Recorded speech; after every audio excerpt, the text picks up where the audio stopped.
Now you need to see what the Talmud really says. Check this out.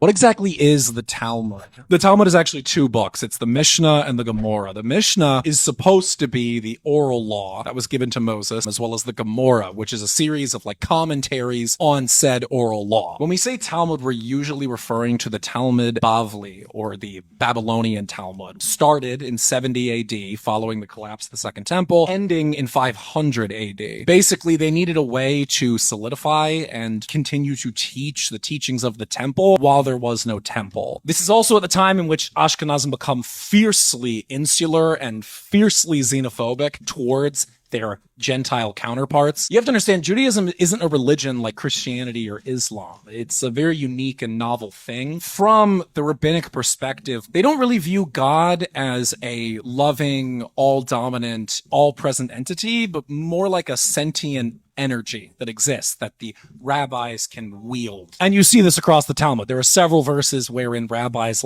harness the power of God to create golems or communicate with demons. There's several times in which the rabbis come together and win in an argument against God. Basically, they believe that rabbis kind of have this central authority role and that God isn't really above the Israelites, but kind of behind them. A lot of the bulk of the writing was written after the Christianization of Rome, which was a marriage between their two worst enemies, the Christians of Jerusalem and the Roman Empire that destroyed their temple. A lot of the writings are very, very negative towards Christians, towards Jesus, towards the Virgin Mary. There's a lot of stuff in there that's deeply, deeply offensive. Was it justified for them to write it? I personally do not think so, but that is kind of the argument, is that, oh, well, they were dealing with persecution. That's up for you to decide. I just present things very unbiased here.